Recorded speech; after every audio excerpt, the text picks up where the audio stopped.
Olá, meus irmãos. Boa noite. Que a graça e a paz do nosso Senhor e Salvador Jesus Cristo repouse sobre todas as nossas vidas. Eu quero dizer da minha alegria de estar aqui em mais um momento para nós praticarmos juntos a leitura orante dos Salmos.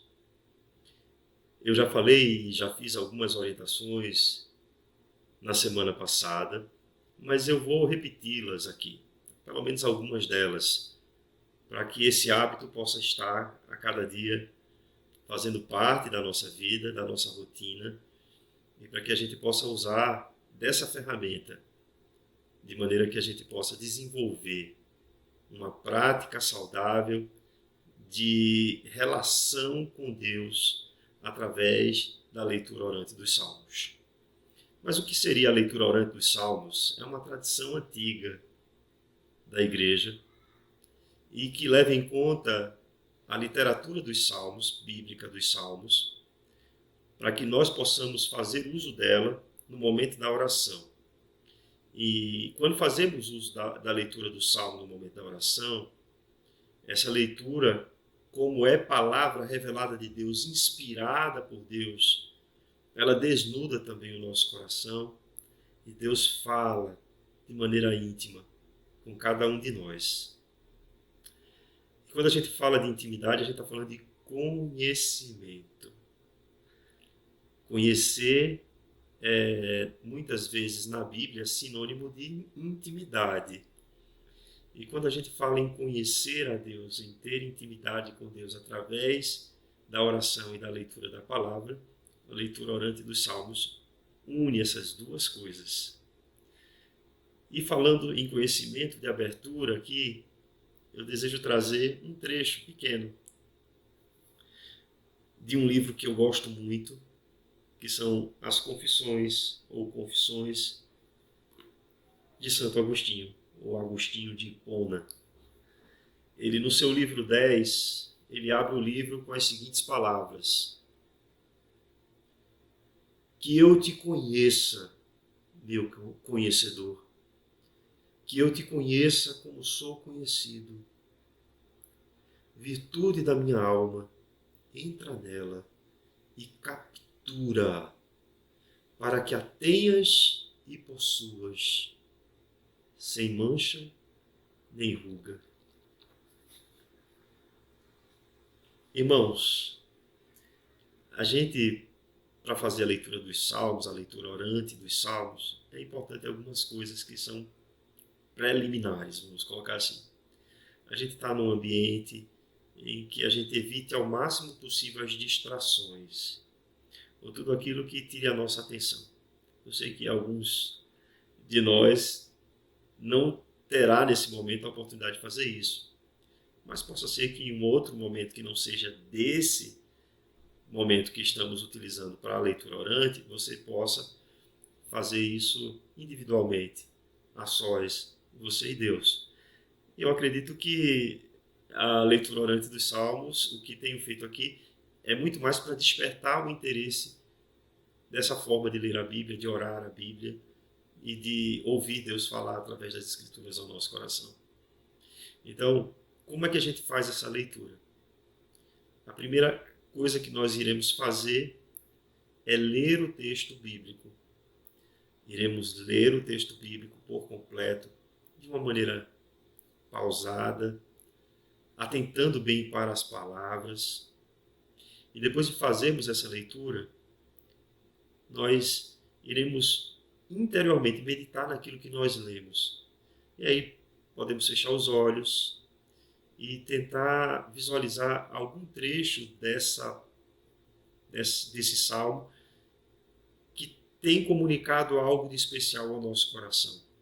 Você, se quiser, você pode até repetir algum versículo desse salmo, algum verso desse salmo, que você percebe que esse verso tem trazido a você alguma coisa da parte de Deus.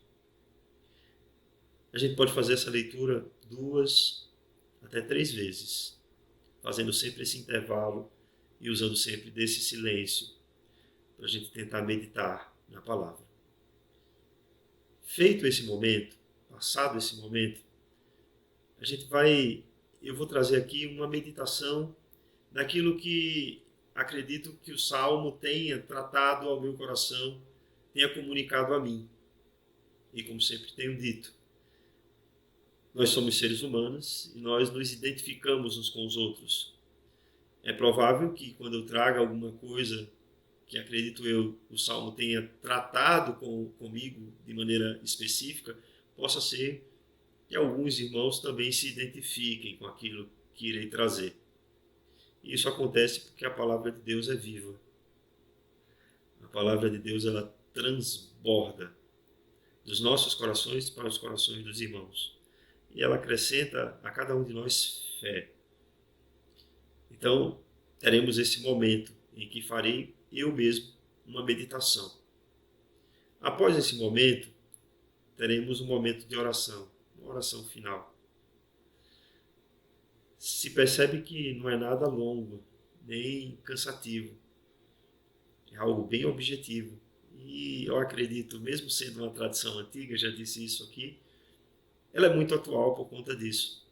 Porque ela busca a que cada um que venha fazer possa, em um curto espaço de tempo, ter esse contato com a palavra de Deus e se aprofundar nesse conhecimento de Deus. Como lemos na semana passada o Salmo 1, hoje a gente vai ler o Salmo 2. Então eu convido você a abrir sua Bíblia junto comigo no Salmo de número 2. Eu farei a leitura e eu peço a você, meu irmão ou minha irmã, que está acompanhando esse vídeo, que faça essa leitura visualmente comigo. Salmo 2. Eu estou usando a Bíblia Almeida atualizada, tá? O reinado do ungido de Deus. Por que se enfurecem os gentios e os povos imaginam coisas vãs? Os reis da terra se levantam e os príncipes conspiram contra o Senhor e contra o seu ungido, dizendo: rompamos os seus laços e sacudamos de nós as suas algemas. Ri-se aquele que habita nos céus. O Senhor zomba deles. Na sua ira, a seu tempo, lhes há de falar, e no seu furor os confundirá. Eu, porém, constituí o meu rei sobre o meu santo monte Sião. Proclamarei o decreto do Senhor.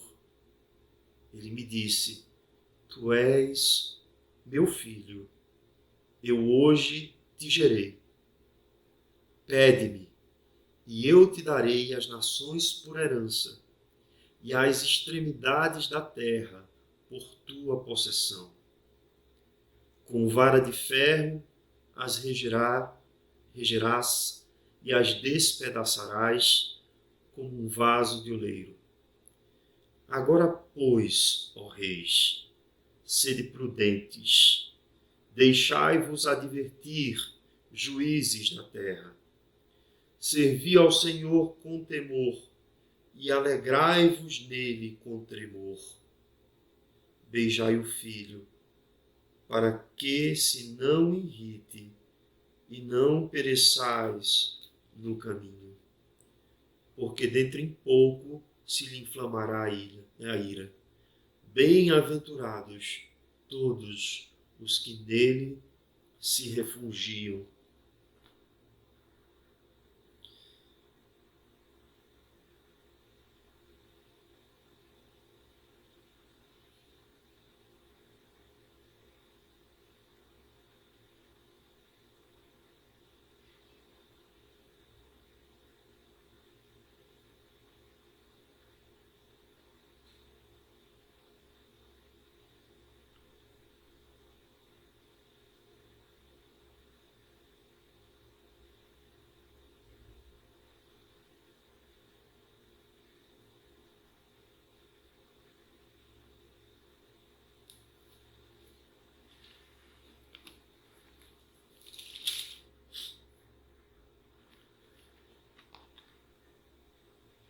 Por que se enfurecem os gentios e os povos imaginam coisas vãs? Os reis da terra se levantam e os príncipes conspiram contra o Senhor e contra o seu ungido, dizendo: rompamos os seus laços e sacudamos de nós as suas algemas. Ri-se aquele que habita nos céus. O Senhor zomba deles. Na sua ira, a seu tempo, lhes há de falar, e no seu furor os confundirá. Eu, porém, constituí o meu rei sobre o meu santo monte Sião. Proclamarei o decreto do Senhor. Ele me disse: tu és meu filho, eu hoje te gerei. Pede-me, e eu te darei as nações por herança, e as extremidades da terra por tua possessão.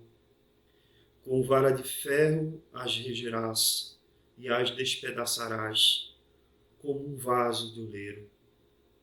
Agora, pois, ó reis, sede prudentes, deixai-vos advertir, juízes da terra, servi ao Senhor com temor, e alegrai-vos nele com tremor. Beijai o filho, para que se não irrite, e não pereçais no caminho, porque dentro em pouco se lhe inflamará a ira. Bem-aventurados todos os que nele se refugiam.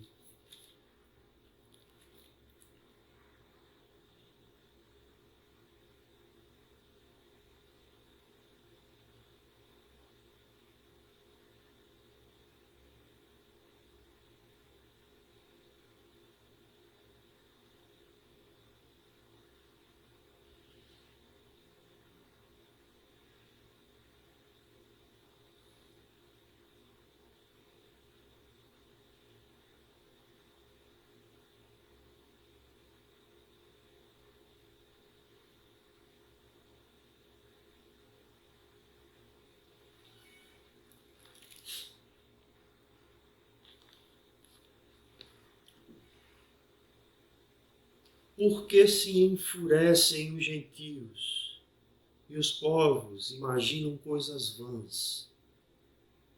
Os reis da terra se levantam e os príncipes conspiram contra o Senhor e contra o seu ungido, dizendo: rompamos os seus laços e sacudamos de nós as suas algemas.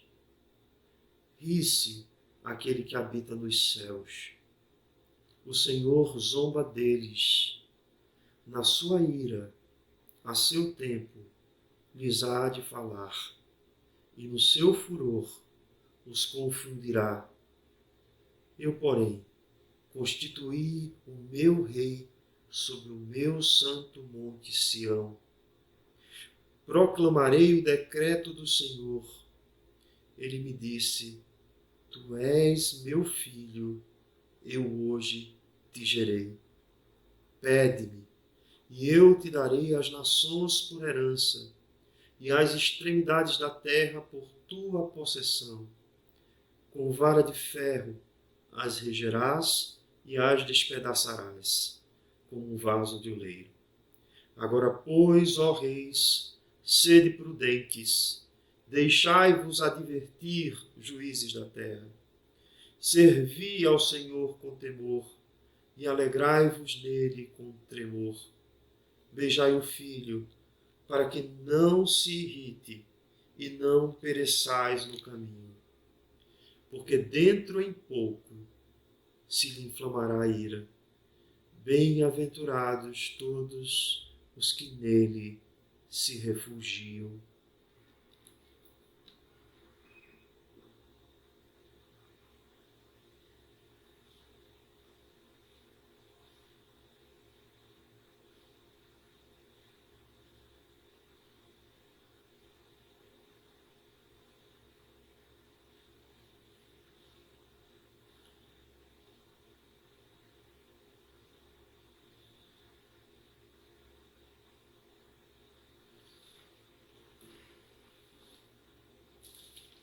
Irmãos, vê-se que esse é um salmo que tem uma característica muito particular. Ele fala do Messias, do ungido de Deus. Ele trata para nós a respeito de Jesus Cristo, ou Jesus, o Cristo. Cristo significa ungido.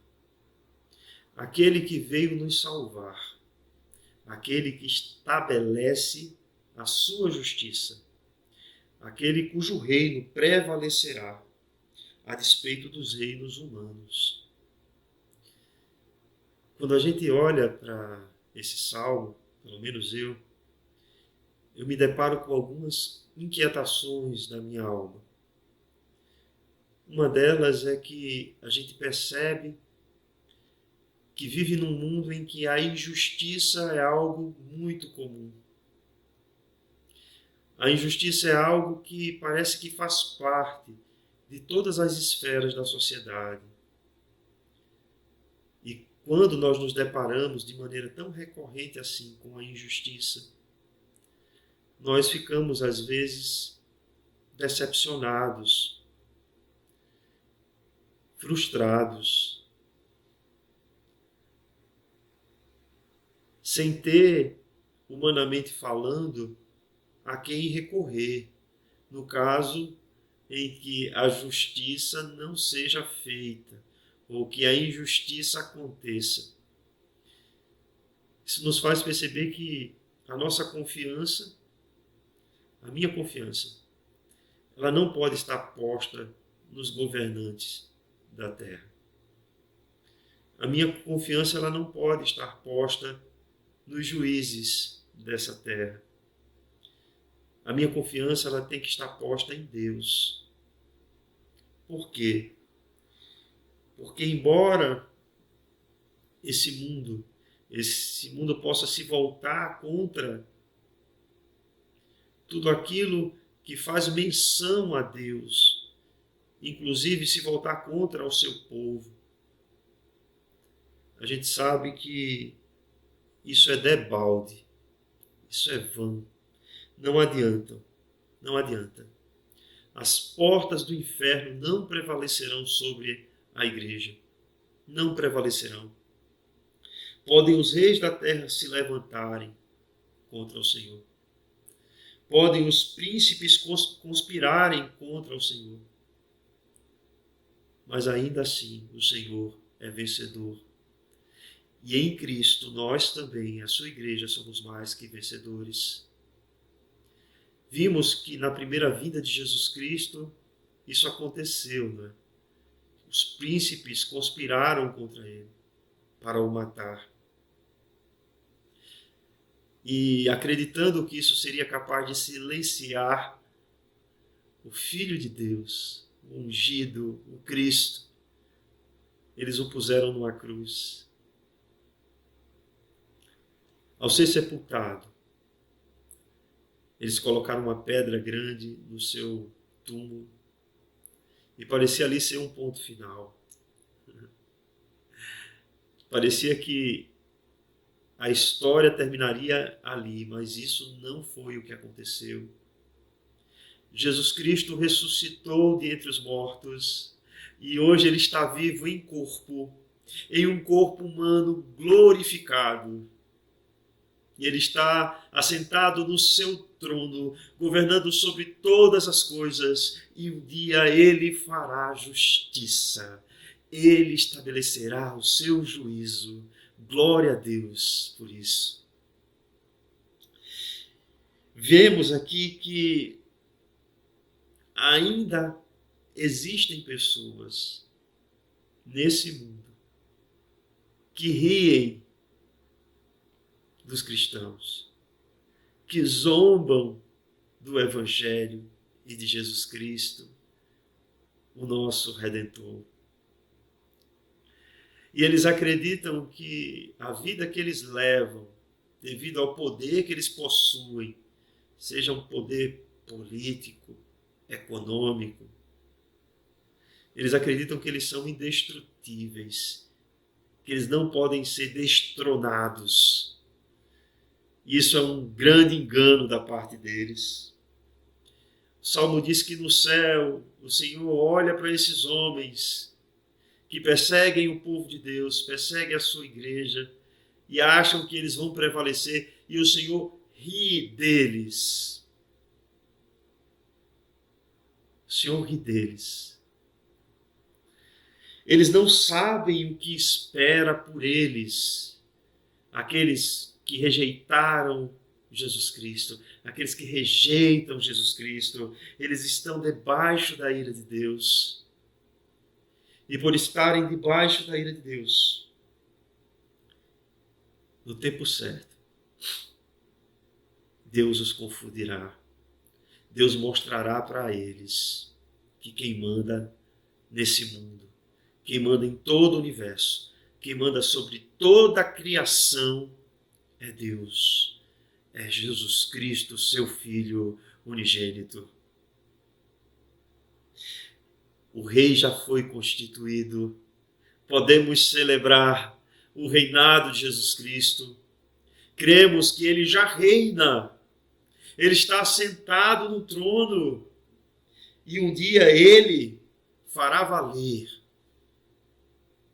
a sua autoridade de rei para a justiça dos povos. O salmista traz algo aqui interessante. Ele traz algo sobre o Filho de Deus, que ele foi gerado de Deus na eternidade. Ele me disse, tu és meu filho, eu hoje te gerei. Se percebemos essas características messiânicas no Salmo, entendemos que esse Filho é Jesus Cristo, e a prova disso está em Hebreus, que usando desse Salmo, faz menção à pessoa de Jesus Cristo. Então cremos, entendemos que ele tem sobre suas mãos toda a autoridade nos céus e na terra, porque isso foi conferido a ele pelo Pai. Pede-me, eu te darei as nações por herança e as extremidades da terra por tua possessão. E como um rei todo-poderoso, ele regerá a terra, regerá a criação com vara de ferro. Com vara de ferro. E despedaçará aqueles que parecem ser, nesse momento, poderosos, indestrutíveis. Despedaçará como um vaso nas mãos do oleiro.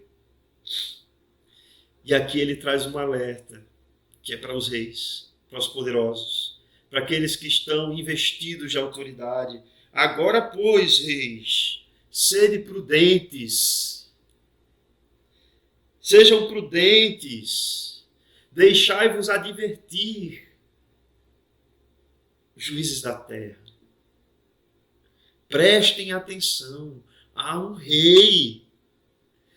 A autoridade que vocês possuem, só possuem porque Deus investiu vocês com essa autoridade. Então, servi ao Senhor com temor e alegrai-vos nele com tremor.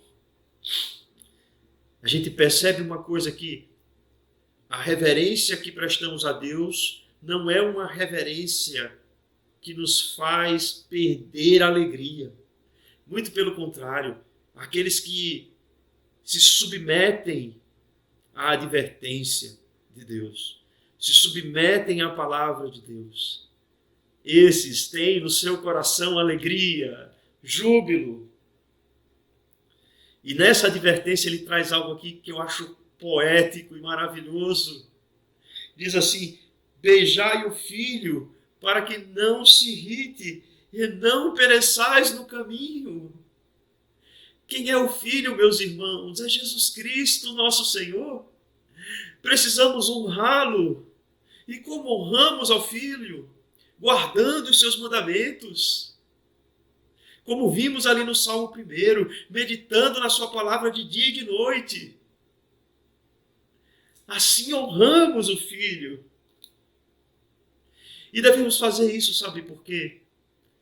Porque um dia Jesus virá, diz o texto, porque dentro em pouco se lhe inflamará a ira. E aqueles que, obviamente, não reconheceram a Jesus Cristo como Senhor e Salvador, serão julgados e condenados.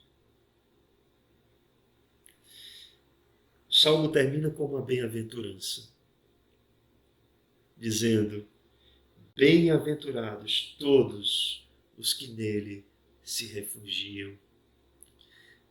Ah, meus irmãos, como somos bem-aventurados, porque estamos guardados no esconderijo de Deus, guardados em Cristo Jesus. Deus, quando olha para nós, Ele não tem mais aquela ira santa contra o pecado, porque Jesus Cristo se pôs na cruz em nosso lugar, morreu para a nossa salvação, assumiu a culpa do pecado que era nossa. Por isso somos muito abençoados. Porque quando Deus se relaciona conosco, Ele está se relacionando com o corpo de Cristo, seu Filho. Bem-aventurados todos os que nele se refugiam. Se você está ouvindo essa meditação e você ainda não se refugiou em Jesus Cristo, escute esse alerta e essa advertência da parte de Deus para o seu bem. O pecado nos afasta de Deus. O pecado, ele gera em nós condenação. O pecado nos assujeita à ira de Deus. Mas se crermos em Jesus Cristo como Senhor e Salvador das nossas vidas, o pecado não terá mais efeito condenatório sobre as nossas vidas. Poderemos viver na certeza de que Jesus Cristo nos salvou. Estaremos refugiados em Jesus Cristo e poderemos viver com toda a convicção de que Ele garantirá, através do seu Espírito, que é o penhor da nossa salvação, que juntos poderemos usufruir dos benefícios da vida eterna com Ele. Que o Senhor Deus nos abençoe, que esse salmo possa reverberar em nossos corações. Eu vou fazer uma oração. Feche os seus olhos aí, nesse instante, para que possamos nos dirigir ao Senhor. Santo Deus, como Tua palavra é maravilhosa, como Tua palavra fala poderosamente ao nosso coração, como Tua palavra nos faz conhecer-Te, Senhor. Como é bom, Senhor, orar através da Tua palavra. Queremos Te agradecer, ó Rei dos Reis, Senhor dos Senhores Jesus Cristo, por tão grande salvação que operasse em nosso favor, por estarmos, Senhor, refugiados em Ti, no Teu corpo místico, que é a Tua igreja, de modo que a ira de Deus não se acende mais contra nós, porque Tu pagaste o preço pelo nosso pecado. Fortalece as nossas vidas e os nossos corações, na confiança, Senhor, de que em Ti somos bem-aventurados, somos abençoados. Dá-nos, Senhor, a certeza de que toda injustiça não ficará impune e que aqueles que são arrogantes e que aqueles que são, Senhor, prepotentes, aqueles que se voltam contra o Teu povo e contra o Teu nome, eles serão confundidos, eles serão envergados na sua arrogância, serão humilhados, porque só existe um Rei acima de todos, e és Tu, Jesus Cristo. É em Teu nome, Jesus, que nós oramos aqui, e desde já Te agradecemos. Amém e amém. Meus irmãos, continuem refletindo sobre esse salmo. Que Deus continue abençoando as nossas vidas. E se tudo der certo, e assim Ele quiser, na próxima semana continuaremos. Fiquem com Deus. A paz.